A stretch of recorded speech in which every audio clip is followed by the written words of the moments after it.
Hello friends, જય માતાજી, જય શ્રી કૃષ્ણ. સ્વાગત છે તમારું મારા કિચનમાં. તો ફ્રેન્ડ્સ, આજે આપણે બનાવીશું ગુજરાતીઓનો ઓલ્ડ ફેમસ નાસ્તો, જે ફક્ત 10 જ મિનિટમાં બનીને રેડી થઈ જાય છે એવા બટાકા પૌવાની રેસીપી.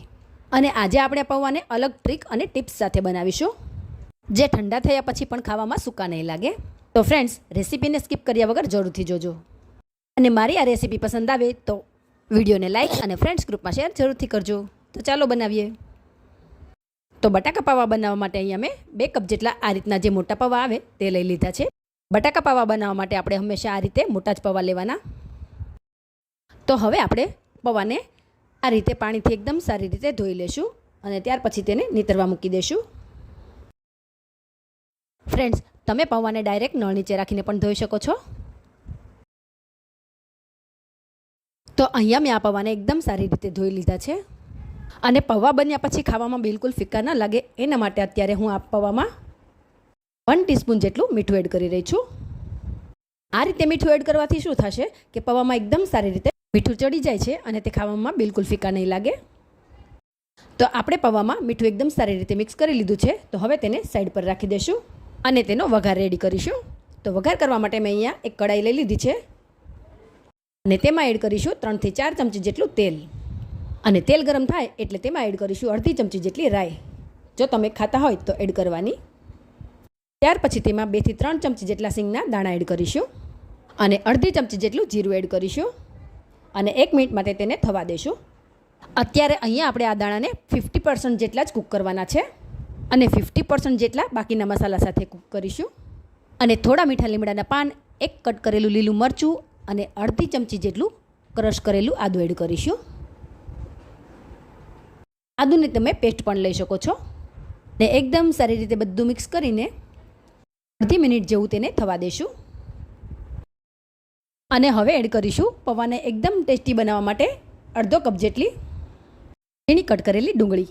અહીંયા મેં 2 થી 3 નંગ જેટલી નાની સાઈઝની ડુંગળી લઈને તેને આ રીતે ઝીણી કટ કરી લીધી છે.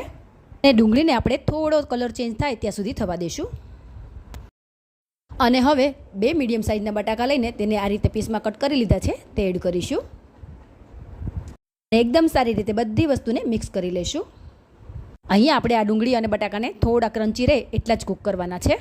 હવે તેમાં 2 થી 3 લીલી મરચી પણ એડ કરી દઈશું અને સારી રીતે મિક્સ કરી લઈશું. હવે આપણે આ પૌવામાં થોડા મસાલા એડ કરીશું.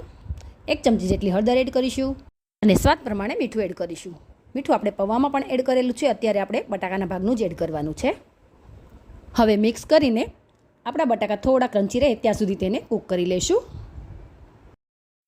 તો બટાકા કૂક થઈ ગયા છે, આપણે તેને આ રીતે ચેક કરીશું. બટાકું સરસ એવું કૂક થઈ ગયું છે. આપણે હવે તેમાં પૌવા એડ કરી દઈશું.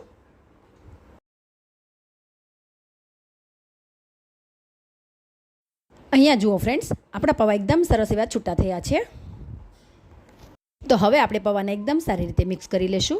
આપણે એકદમ હળવા હાથે મિક્સ કરીશું. ફ્રેન્ડ્સ, આપણે આ પૌવા બનવામાં બિલકુલ સમય નથી લાગતો, ફક્ત 10 જ મિનિટમાં બનીને રેડી થઈ જાય છે.